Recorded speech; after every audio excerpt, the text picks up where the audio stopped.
Hey everyone, Ankh here, and today we're doing another box opening from this case of Battle for Whitefang Pass. We are on booster number 2, and let's just go crack right into it.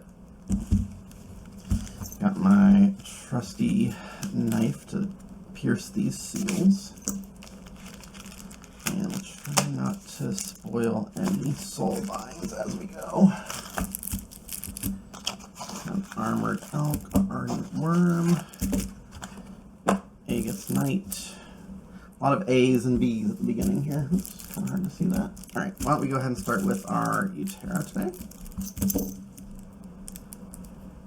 Get a little cut in there. Get the plastic going. Like I said in my last video, I hope that someday they implement some pull tabs, because plastic is not a lot of fun to pull off. Alright, so we've got ourselves an Armored Elk, a Biting Packmaster, Ferocious Roar, Octodon Raider, Petrifying Decayosaur, Savage Oath, Spiky Slayer, interesting, Swamp Moss Lurker, Pterodon Mauler, and a Vine Lash. And for our Forge form, today we've got an Oros with Spirit Bond at 2, Shapeshift at 3, and Spell Surge at 4.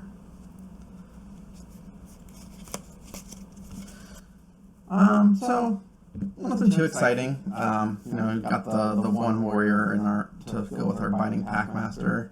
Again, they kind of turned down the synergy on Battle for Whitefang Pass.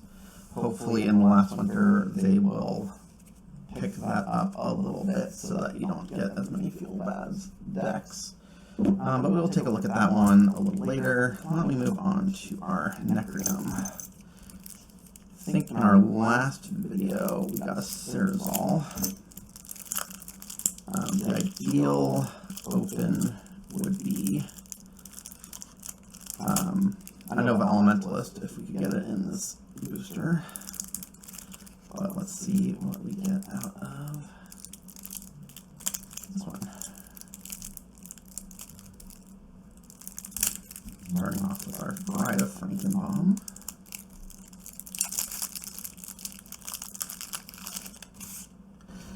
Alright, Bride, got a Broodfang, got a Combat Revenant, a Devouring Patron, Dissipating Spectre, a Horrific Illuvian.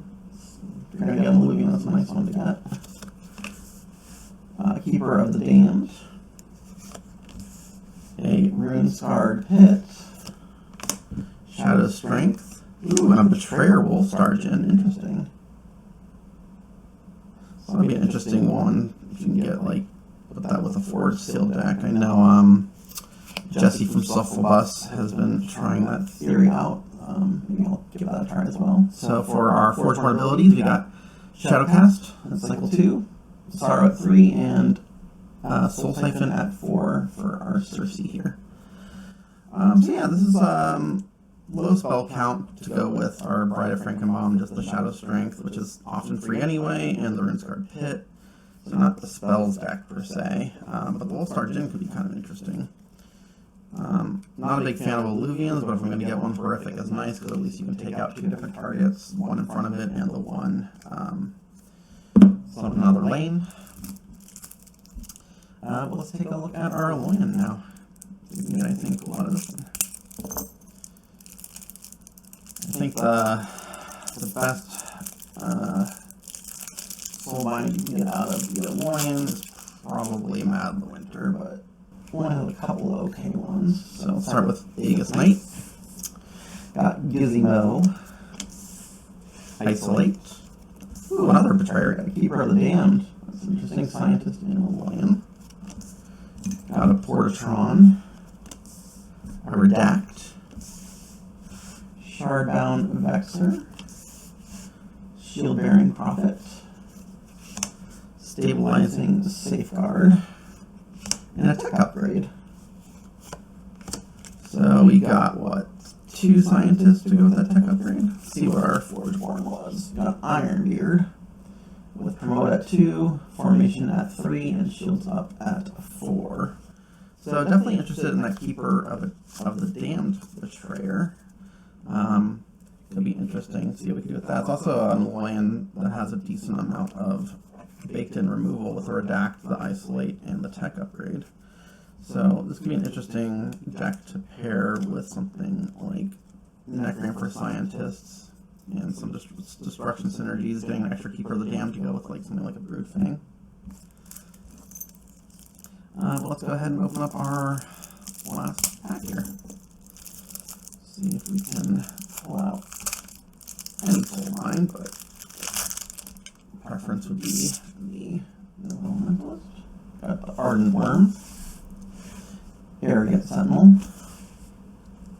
Blitzing Warhound, Burnout, Elementalist Ritual, Icelance Magus, Mystical Teacher, Quaking Warstoker, Spirit Golem Conclave, and a Thundersword. Let's follow that up and see what we got. We got another Sunder. We got a Frost Blast at 2, Summon the Swarm at 3, and the Stimbolt at 4. So at least this time we got a couple of elemental synergies, but only a few elemental cards. We got the Burnout, the Worm, and the Sentinel. So not terrible, and plus we got the Mystical Teacher to go along with that. I'm always a fan of Spirit Golem Conclave as well. But yeah, not a terrible pack. Got a couple Betrayers. This concludes this particular video. If you can go ahead, give a like, subscribe, and I will catch you for the next video.